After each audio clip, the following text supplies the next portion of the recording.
The first thing that strikes you when you see this motorcycle is just how amazing it looks. The pictures don't do it justice. So let me get into hits and misses. We'll put this on the screen and you can take a look. Welcome to Motos, and Coffee. Hey, good evening. Welcome to Motos, and Coffee. I'm Andy, and I'm here to talk about the Huskvarna Svartpilen 701. Let me give you a ride review. I've had this motorcycle about a week, and I got to ride the ins and outs of it in the canyons of Colorado, in the city, in the towns, off-road, a little bit dirt roads. I'm going to give you my hits and misses and talk to you just about what it's like to buy this motorcycle and ride this motorcycle, and if I think it's a better motorcycle than the KTM Duke 690. This motorcycle was made from 2018 to 2020 by Huskvarna. I think the parent company is KTM, and it's based off the KTM Duke platform. Now, I have written the KTM Duke 690. You can check out that review right here. It made 75 horsepower and about 53 pounds of torque, and the bike weighed about 355 pounds, I think wet, is it? Right around there. I've been able to see the differences on this bike. Right off the bat, this was a more expensive bike than the KTM Duke, but not dramatically more, if I'm not mistaken, maybe $1,000 or $2,000 more. The first thing that strikes you when you see this motorcycle is just how amazing it looks. The pictures don't do it justice. It's a naked street fighter look, and you look at it and the fit and finish on it is amazing. It looks really, really good, and Huskvarna did an outstanding job just with the fit and finish and the styling. Everything's integrated, from the muffler, the tank, the engine, the wheels, the dash, the display, the headlight. Everything is integrated, and it looks really well put together. What I can say is the biggest thing that I got is wherever I went, everyone talked to me about it. So what kind of motorcycle is that? That's amazing. That's exactly the motorcycle I want. Never got that with the KTM Duke 690. So that was the first initial impression I got. Then feeling the bike and getting on the bike, it has great balance and it's very approachable. The 355 pounds is beginner friendly, and you can sit on it, and it's definitely a standard riding position. You're not leaning over at all. You're definitely more in a standard riding position. You can see the front tire a little bit, and you can see the big display. And I'm going to tell you, so after you get used to sitting on the bike and feeling on the bike, you're looking at the display, it doesn't make a lot of sense. There's a lot of things that are in liters and kilometers, and it's just hard to get the display to where you want it. You have to really change it to, you can get the miles okay and the miles you traveled, but to get what kind of miles per gallon you're getting or how much range you have left is pretty hard. So it's best to do how much range you have left and leave it on there, and there's a couple buttons that you can push to get there. The handling of the motorcycle is really stable. It is not as flickable as you might think for a 355-pound standard bike, but it's extremely stable. No matter what speed you're at, that's just the thing that sticks in my head, the stability of the motorcycle. The flickability is about average for a bike that size.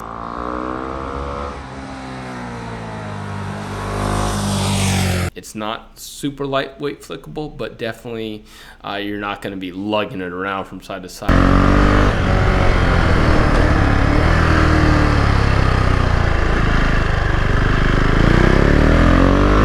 Woohoo! It's just for that weight, you'd expect it to be a little bit more flickable, but it makes up for that instability, and that's really important in the canyon carving when you don't know the terrain and if there's going to be gravel or anything. And it has the tires that it comes standard with are about 80-20 road to off-road tires, so you can do some gravel, but you're not going to be standing up in it. It is not a stand-up position. The pegs are a little rear set, so they're not a great stand-up position.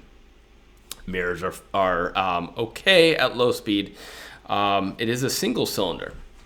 Started right up, had no issues. Unbelievable reliability that I had from that motorcycle. Didn't stutter, stop, anything. Just started and went. It is counterbalanced, but it is a little bit vibration-y, and once you get up to speed, anything above 45 miles an hour, I say those mirrors were kind of useless, to be honest with you. More of a suggestion, so you're definitely checking over your shoulder. There's no really fairing protection, so you're getting a blast of wind, but it's not uncomfortable. That's what you expect from a naked bike.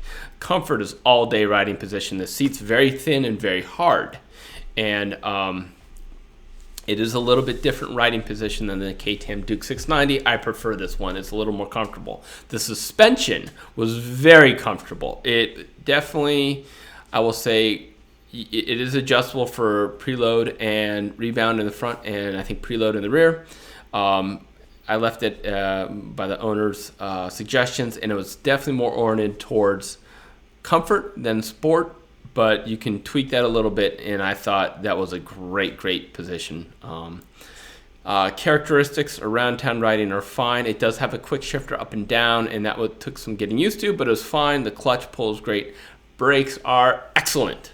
Fantastic brakes. The brakes were better on that Huskvarna than they were on the KTM Duke. The lighting was great. Didn't really have any problems with the lighting or brakes or the switch gear. Standard switch gear. So comfort, all-day riding. That hard seat actually makes for a better long-distance touring than a very squishy seat, and you have a lot of leg room from the seat to, I think it's 43 inches tall. I can't remember the seat height, but you got a lot of leg room. So I talked a lot about, is it great for canyon car? Yes, it has 75 horsepower. The chassis itself could absolutely take another 25 to 50 horse. I think it could take 100 to 125 horsepower easy on that chassis. What was surprising to me, and that I did not like, is it was two things, really. I didn't like that TFT display. That's kind of a minor grievance, but the biggest grievance I had was the low-end grunt was not there. It was the same in the KTM Duke that I rode, but even more amplified in this motorcycle, and I'll tell you why. It has to do with the traction control and that clutch. I didn't really know how to turn the traction control off, and that caused, you had just no low-end power. The bike did not like to lug at all. You had to be in their absolute correct gear, and once you got above, there was no power below about 33,000, 3,500, maybe 4,000. You started to get quite a bit of power, but below 3,500, there just wasn't power. And while the bike would be around town fine, you couldn't launch, lug it and launch. You had to be rev it to launch. And you can't do wheelies because the traction control, I couldn't defeat it. It kind of, there's no hooligan nature to it.